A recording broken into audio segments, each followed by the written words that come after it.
पिछले क्लास में हमने भारत के प्रमुख राष्ट्रपतियों के विषय में चर्चा किया था, उनके क्रम को बताया था और उनसे संबंधित महत्वपूर्ण जो तथ्य थे उन सब पर हमने चर्चा किया था। आज के क्लास में हम लोग भारत के राष्ट्रपति के निर्वाचन के विषय में देखेंगे कि भारतीय राष्ट्रपति का निर्वाचन किस प्रकार से होता है, वोटों की काउंटिंग किस प्रकार से होती है और आनुपातिक प्रतिनिधित्व की एकल संक्रमणीय मत प्रणाली क्या होती है, जिसके आधार पर राष्ट्रपति का निर्वाचन होता है। तो भारतीय राष्ट्रपति का जो निर्वाचन है,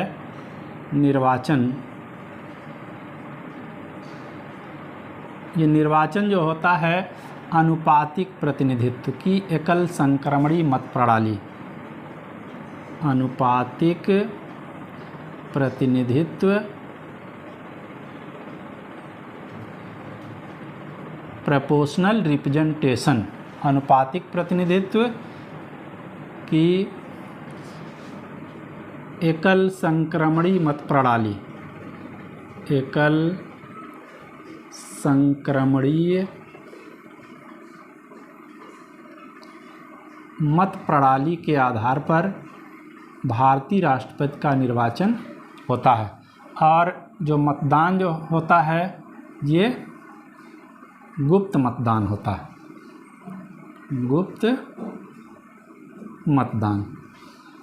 तो भारत के राष्ट्रपति का जो निर्वाचन है आनुपातिक प्रतिनिधित्व की, प्रोपोर्शनल रिप्रेजेंटेशन की एकल संक्रमणीय मत प्रणाली, सिंगल ट्रांसफरेबल वोट सिस्टम के आधार पर होता है और मतदान जो होता है ये खुला नहीं होता है, ये गुप्त मतदान कराया जाता है। इसमें देखिएगा आनुपातिक प्रतिनिधित्व ये होता क्या है, पहले इस चीज़ को हम लोग समझ लें कि विश्व में इसका जो मानक रूप है आनुपातिक प्रतिनिधित्व का वो है क्या। मान लीजिए 100 सीट है, 100 सीट है, 4 दल इसमें लड़ रहे हैं, किसी ने 40% मत पाया, किसी ने 30% मत पाया, किसी ने 20% मत पाया, 40, 30, 70, 20, 80 और इसने 10% मत पाया। ठीक है, तो इसमें देखिएगा जो जितने प्रतिशत मत पाता है उतने प्रतिशत सीटें उसको दे दी जाती हैं। इसने मान लीजिए 40%, इसका नाम अगर हम रख लें ABCD, A B, ये C है, ये D है। A ने 40% मत पाया है तो इसको 40 सीटें दे दी जाएंगी। B ने 30% पाया है तो 30 सीटें, C ने 20% मत पाया है तो 20 सीट और D ने सबसे कम पाया है 10% मत, तो इसको 10 सीटें मिल जाएंगी। इसमें प्रत्याशियों के लिए सीटों का पुनर्निर्धारण पहले से नहीं किया जाता है, बल्कि जब वोटों की काउंटिंग होती है तो जो दल जितने प्रतिशत मत पाता है उतनी सीटें उसको दे दी जाती हैं। मान लीजिए एक सीटों पर अगर चुनाव होता तो ये D जो 10% मत पाए हैं, हो सकता है ये एक भी सीट पर जीत नहीं पाते।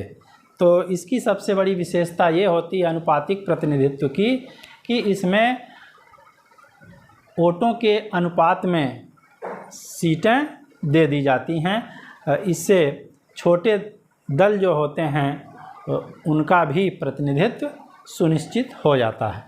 तो ये होता है अनुपातिक प्रतिनिधित्व का ये मानक रूप है। और विभिन्न देशों ने अपनी परिस्थितियों के अनुसार इसमें संशोधन किया है और संशोधन करके तो उसको एडाप्ट किया है। तो भारत के राष्ट्रपति का जो चुनाव होता है उसमें भी इस अनुपातिक प्रतिनिधित्व को अपनाया गया है, लेकिन इस रूप में न अपना करके इसमें संशोधन किया गया है। राष्ट्रपति के चुनाव में 2 सिद्धांतों का पालन किया जाता है। पहला है समरूपता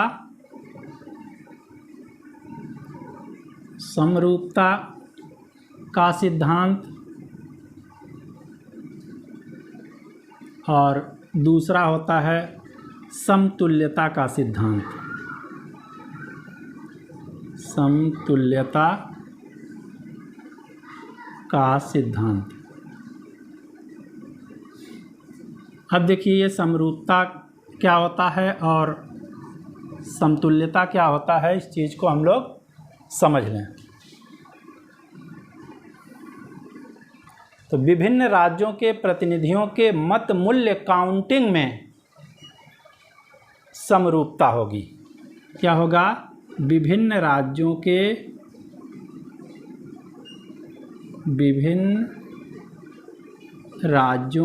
प्रतिनिधियों के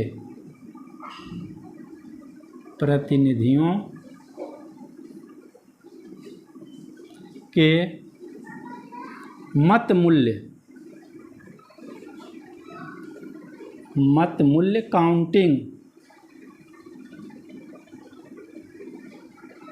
काउंटिंग में समरूपता होगी। समरूपता रखा जाता है, यानी कि विभिन्न राज्यों के जो प्रतिनिधि होते हैं उनके मत मूल्य के काउंटिंग में समरूपता होती है। और समतुल्यता का सिद्धांत क्या कहता है? समतुल्यता का सिद्धांत ये कहता है कि सभी सांसदों का कुल मत मूल्य सभी विधायकों के मत मूल्य के बराबर होगा, क्योंकि आप जानते हैं कि सांसद जो होता है एक बड़ी जनसंख्या का प्रतिनिधित्व करता है और विधायक उसके तुलना में छोटी जनसंख्या का प्रतिनिधित्व करते हैं। क्योंकि अगर आप देखेंगे कि इतना बड़ा मान लीजिए संसदीय क्षेत्र है, तो एक संसदीय क्षेत्र में कहीं कहीं 3, कहीं कहीं पर 4 और कहीं कहीं पर आपको 5 विधायकों का क्षेत्र मिल जाता है। इसमें इस चीज़ का ध्यान रखा गया है कि एक सांसद जो इतनी बड़ी जनसंख्या का प्रतिनिधित्व कर रहा है उसका मत मूल्य और एक विधायक एक सांसद की तुलना में काफ़ी कम जनसंख्या का प्रतिनिधित्व कर रहा है, तो दोनों के मत मूल्य किस प्रकार से निर्धारित किए जाएंगे। ये सांसद है, सांसद भी एक वोट देगा, एक मत, और विधायक भी एक मत देंगे। तो दोनों का यहाँ पर मत मूल्य अलग अलग है। क्या अलग अलग है? सांसद आप देख रहे हैं कि इतनी बड़ी जनसंख्या का प्रतिनिधित्व कर रहा है और एक विधायक है अपेक्षाकृत बहुत छोटी जनसंख्या का प्रतिनिधित्व कर रहा है, तो ऐसा सिस्टम इसमें अपनाया जाएगा कि दोनों का मत मूल्य क्या हो जाए? बराबर हो जाए। तो इसी को कहा जाता है समतुल्यता का सिद्धांत। यहाँ पर हम लिख लेंगे सभी सांसदों का कुल मत मूल्य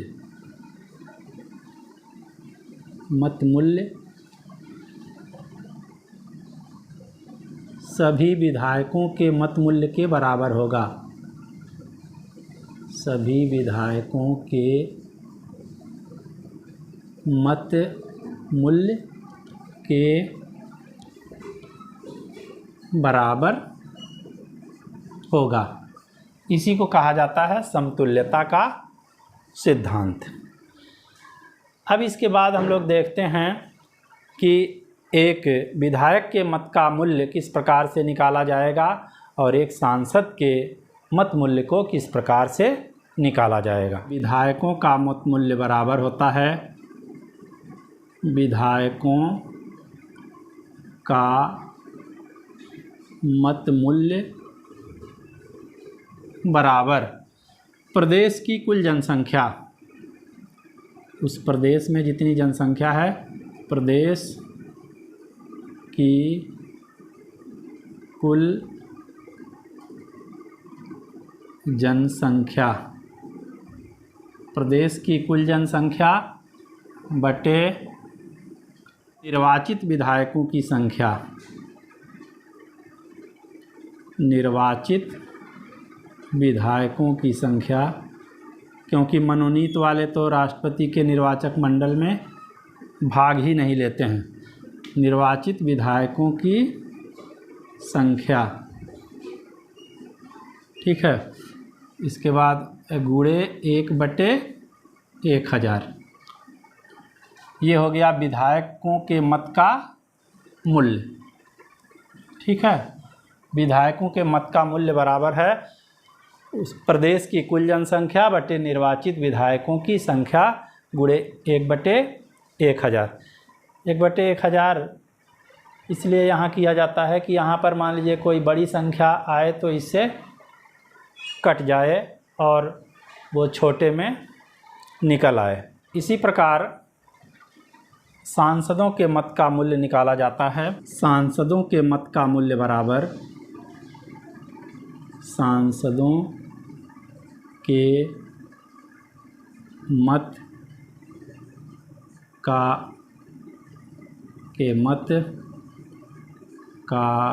मूल्य बराबर सभी राज्यों के विधायकों का कुल मत मूल्य। सभी राज्यों के विधायकों का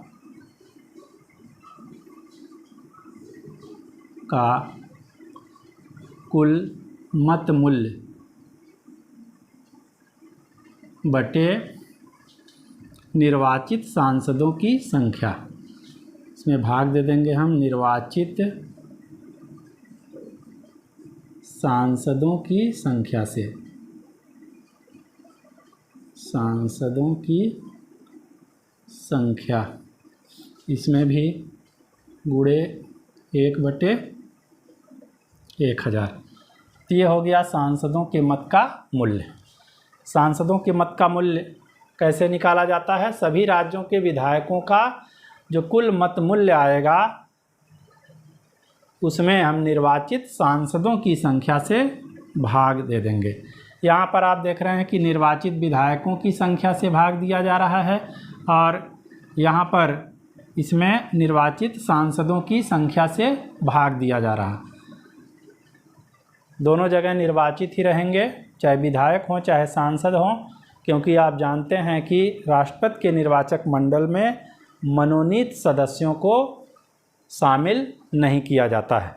तो इस प्रकार से ये सांसदों के मत का मूल्य इस प्रकार से निकाला जाता है। ठीक है, ये विधायकों के मत का मूल्य प्रदेश की कुल जनसंख्या, उस प्रदेश की जो भी जनसंख्या रहेगी उसमें निर्वाचित विधायकों की संख्या से भाग दे देंगे। ठीक है, और सांसदों के मत का मूल्य निकालने के लिए सभी राज्यों के विधायकों के मत मूल्य का जो कुल योग होगा उसमें निर्वाचित सांसदों की संख्या से भाग दे देते हैं। तो इस प्रकार से ये विधायक के मत का मूल्य और ये सांसद के मत का मूल्य ये दोनों निकल आता है। अब हम लोग देखेंगे कि एकल संक्रमणी मत प्रणाली क्या है। एकल संक्रमणीय मत प्रणाली, सिंगल ट्रांसफरेबल वोट सिस्टम, ये क्या होता है? तो इस प्रणाली के अंतर्गत किसी भी व्यक्ति को विजयी तभी घोषित किया जाएगा जब वह एक न्यूनतम कोटा प्राप्त कर लेता है। न्यूनतम कोटा क्या होता है? न्यूनतम कोटा बराबर कुल मत बटे 2, कुल मत बटे 2 + 1, यानी कि इसका अर्थ यह है कि 50% से अधिक जिसको मत मिलेगा वही विजयी घोषित किया जाएगा। सामान्य निर्वाचन में क्या होता है? सामान्य निर्वाचन में ये होता है कि मान लीजिए 10 लाख की जनसंख्या है और 4-5 लोग लड़ रहे हैं। किसी ने 3 लाख पाया वोट और कुछ हैं जो 2.5 लाख पा रहे हैं। 2 लोग मान लीजिए 2.5 लाख, 5 लाख हो गया, 3 8 लाख और 2 लोग 1-1 लाख पा गए। ठीक है, तो इसमें क्या होगा कि जो 3 लाख मत पा गया वही विजयी हो जाता है। 3 लाख मत पाने वाला व्यक्ति विजयी हो जाता है, जबकि 10 लाख में से 3 लाख लोगों ने इसको वोट दिया है, बाकी 7 लाख लोग इसको पसंद नहीं करते हैं। ठीक है, तो ये होता है फर्स्ट पास्ट दी पोस्ट, यानी कि जो सबसे अधिक मत पा गया वही विजयी हो जाता है।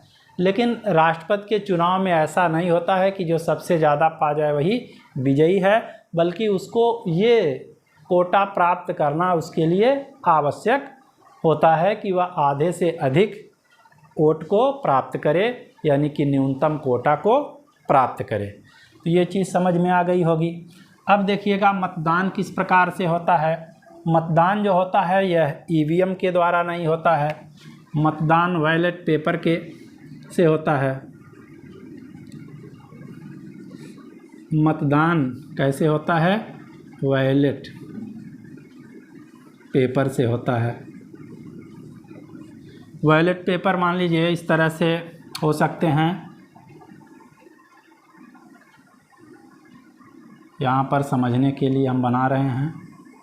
ठीक है, मान लीजिए 3 या 4 प्रत्याशी हैं राष्ट्रपति के चुनाव मैदान में, 4 ही हम कर लें।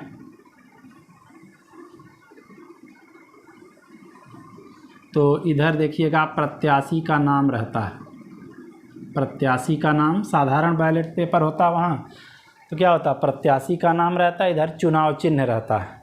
लेकिन यहाँ पर चुनाव चिन्ह नहीं रहेगा। प्रत्याशी मान लीजिए 4 हैं, उनको ABC मान लेते हैं, ABCD। ठीक है, और इसमें यहाँ पर देखेंगे चुनाव चिन्ह नहीं होते हैं, बल्कि यहाँ पर लोगों को, यानी कि जो निर्वाचक मंडल के सदस्य हैं जो वोट डाल सकते हैं, ये अपना पसंद के अनुसार वोट डालते हैं। जितने प्रत्याशी हैं उतने वोट डालना है, और वहाँ पर मोहर नहीं लगाना है, ईवीएम नहीं है कि बटन दबा देंगे। यहाँ पर जितने लोग हैं उतने वोट देंगे, लेकिन पसंद के अनुसार देंगे। मान लीजिए कि आप निर्वाचक मंडल के सदस्य हैं, आप गए, तो इन चारों में से अगर आपको लगेगा कि बी जो है सबसे अच्छा है, बी हमारे लिए सबसे अच्छा है, तो हम बी को क्या करेंगे, पहला पसंद लगाएंगे, 1 लिख देंगे इसके नाम के आगे। तो इसका अर्थ ये हुआ कि बी को हम सबसे ज़्यादा चाहते हैं कि बी ही चुनाव जीते, और इसलिए हमने इसको पहले पसंद का वोट दिया। अब इसके बाद देखिए, अगर हम ये सोच रहे हैं कि अगर बी मान लीजिए नहीं जीत रहा है, तो दूसरा हमारे लिए सबसे अच्छा डी है, तो डी के आगे हम दूसरा पसंद लगा देते हैं। फिर उसके बाद तीसरे नंबर पे मान लीजिए हम सी को मान रहे हैं कि ये अच्छा है, तो यहाँ पर तीसरा नंबर लगा दे रहे हैं, और सबसे लास्ट में चौथा। ठीक है, तो इस प्रकार से ये बैलेट पेपर होते हैं, और जितने भी निर्वाचक मंडल के जो सदस्य होते हैं उनको बैलेट पेपर में इस तरह से 1 2 3 4 अपना पसंद बताना होता है। ये तो हो गया मतदान।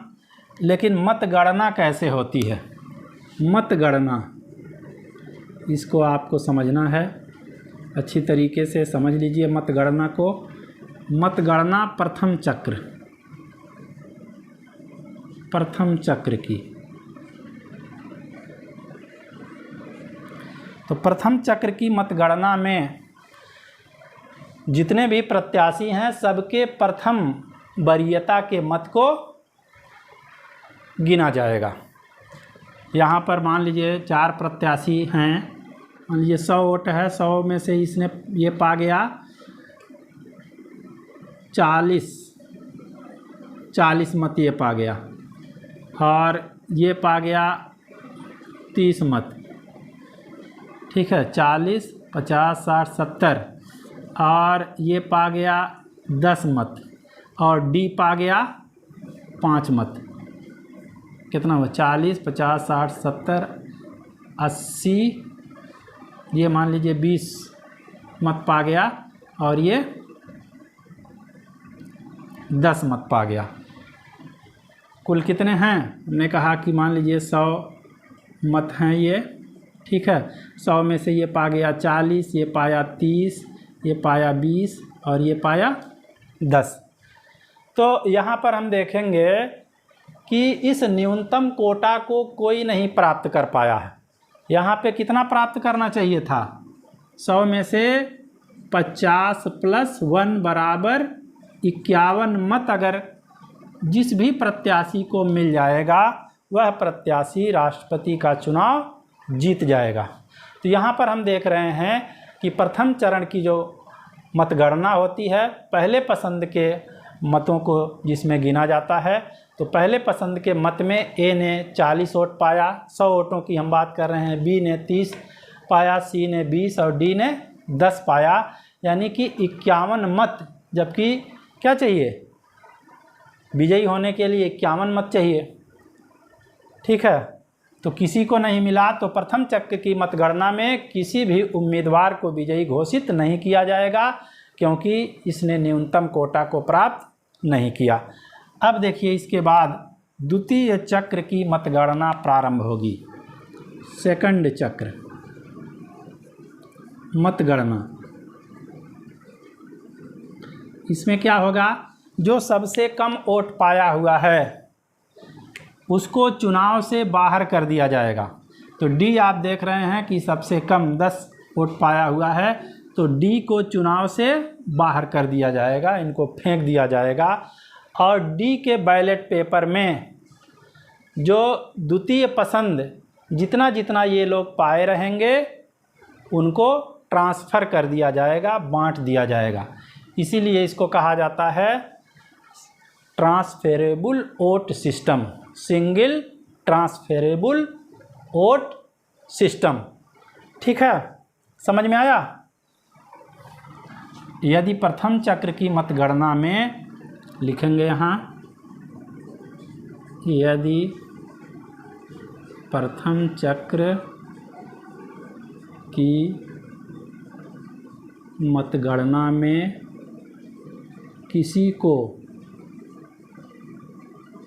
न्यूनतम कोटा न प्राप्त हो, न्यूनतम कोटा यानी 50% से अधिक कोटा न प्राप्त हो तो क्या होता है? तो द्वितीय चक्र की मतगणना प्रारंभ होती है और सबसे कम मत पाने वाले व्यक्ति को क्या कर दिया? चुनाव से बाहर। तो सबसे कम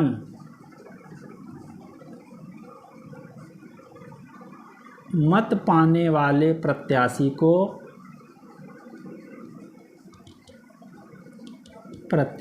को चुनाव से बाहर कर दिया जाता है, चुनाव से बाहर कर दिया जाता है।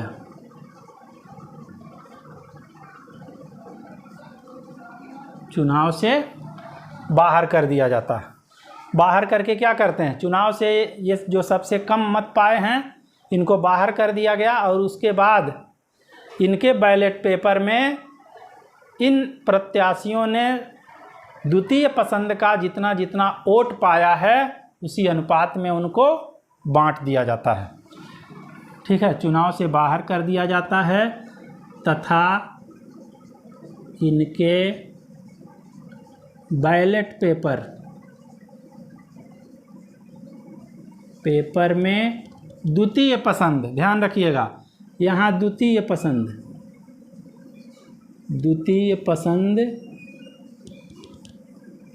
के मतों को अन्य प्रत्याशियों में बांट दिए जाते हैं। मतों को अन्य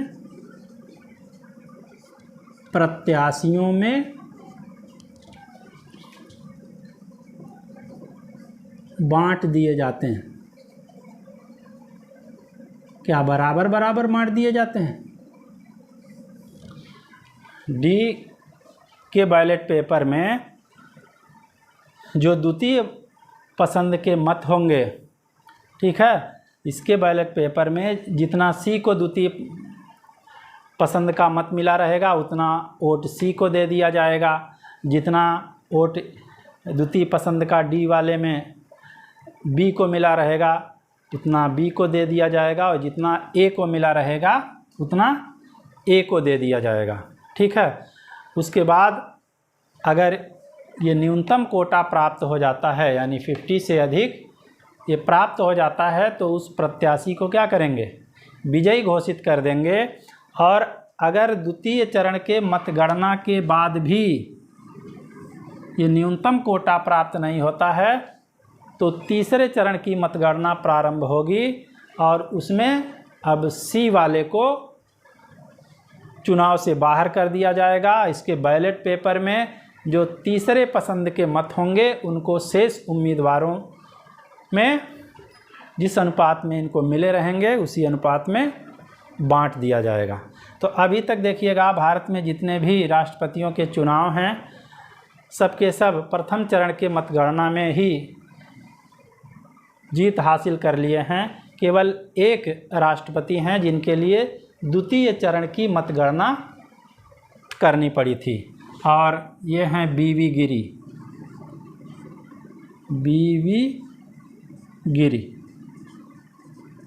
बीवी गिरी ये द्वितीय चक्र की मतगणना से ये जीते थे। और अभी तक जितने भी राष्ट्रपतियों का चुनाव हुआ है उसमें द्वितीय चरण की मतगणना करने की ज़रूरत नहीं पड़ी है।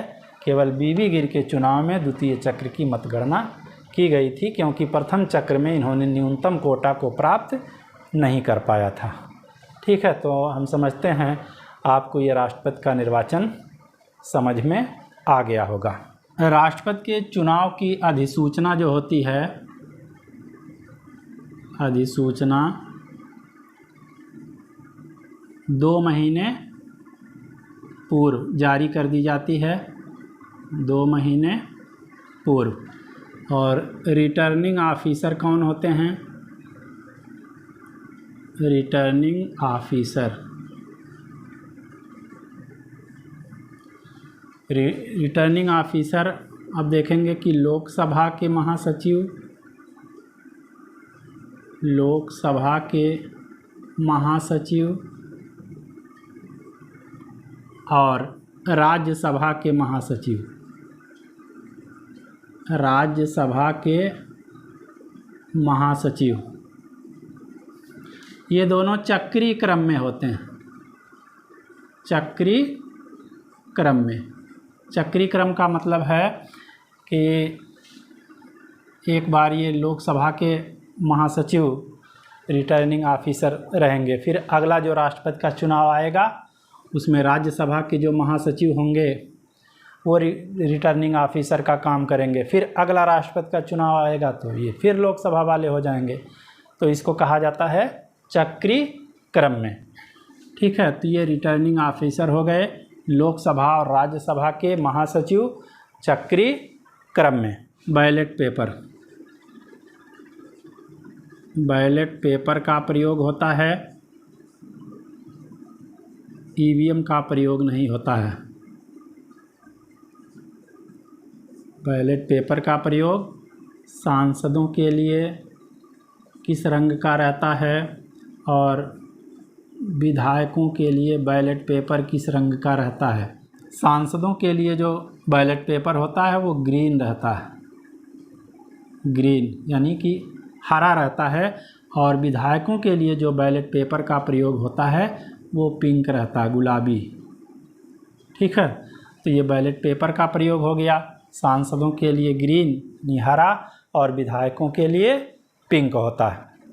नोटा का प्रयोग यहाँ पर नहीं होता है कि आपको किसी न किसी को वोट देना ही देना है, कि नोटा का प्रयोग वहाँ पर नहीं होगा। और राष्ट्रपति के चुनाव में 50 प्रस्तावक और 50 अनुमोदक होने चाहिए,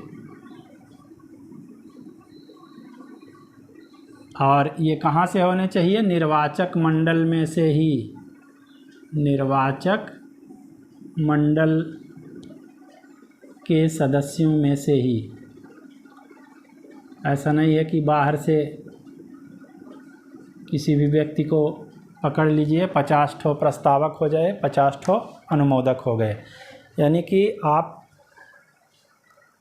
राष्ट्रपति के निर्वाचन में जो भी लोग निर्वाचक मंडल में हैं, चाहे वो विधायक हों या सांसद हों, ठीक है, तो 50 प्रस्तावक होने चाहिए और 50 उसका अनुमोदन करने वाले होने चाहिए, अनुमोदक जिसको कहते हैं।